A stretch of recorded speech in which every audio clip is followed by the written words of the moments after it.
So for those, I know everybody in here basically knows me. I'm Charlie Kim, and I'm running as a Republican for Township Council.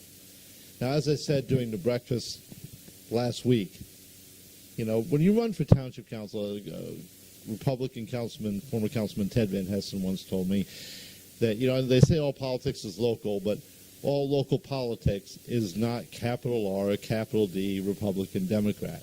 I mean, we all can agree, you know, the stop sign at a road that saves lives is a good idea, so we're all going to vote together. The reason why I am running is because the Township of South Brunswick is a wonderful, diverse community, but it has some issues. Number one, you ask anybody in this town, the last 20 years I've covered it as a journalist, what the problem with South Brunswick is, and they're going to say traffic. Traffic is a nightmare. Now, the council, and this goes back to late Mayor Gambatese, and goes to his credit, who fought for years with the DOT to get the shoulder between the piece of shoulder we can ride on during rush hours. We need that, but we need a lot more. We need a lot more here in town. We have a bunch of buses that the township bought that are sitting over at the municipal building not doing anything. Now, what we could really use in this town, you know, if you don't happen to have access to a vehicle and you live on Route 1, like for instance in the Monmouth Mobile Home Park, you can't get to the bus at 27 on New Road. You have to walk that.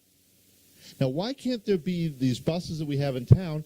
Why can't they set up some east-west routes to get people to the existing bus service through the county on Route 130 to suburban transit on 27, which gives you access to Princeton, Trenton, and Point South and New York? You could really mobilize a lot of people in this town just by using an asset we already have that's been sitting there for years dormant. Why aren't we using them? We have them. We bought them. Why aren't we using them? And how much traffic would that help if we could have some bus service? So what about getting some New Jersey Transit bus service up and down Route 1? Again, you have to go to Princeton to connect with all the 600s to go all over south from Trenton and into West Windsor, Plainsboro, Robbinsville. You can get all there at Hamilton. You can get there with the 600 line in Princeton. But then you come up Route 1 and it stops. And then you have to go back up into North Brunswick to get into the whole New Brunswick hub, mass transit through New Jersey Transit. Why can't we have a line that runs on Route 1 between then so that we can get there? That would help a lot with traffic. A little bit, I think. Now, the other thing someone just said to me today, a problem that we have here in South Brunswick. Now, we have an industry and commerce commission. But maybe it's time the township look at putting in a full chamber of commerce, of getting businesses together to try to invigorate the town, because we have a lot of building going on. That's great, but we also have a lot of empty businesses. The South Brunswick Square Mall on Route 1 is a disaster. Since it lost Stop and Shop, we can't have a restaurant where the Ground Round and most recently Tilted Kilt, and before that was El Dorado. For some reason, no one wants to eat there. And, you know, it's crazy because you have the Home Depot right there servicing contractors. Now, where are these contractors going for lunch? Why can't they be going there? And what if we could do something maybe with that Stop and Shop? What if the township got involved? Maybe set up a small business incubator in there. Set up offices that could be let out by the day.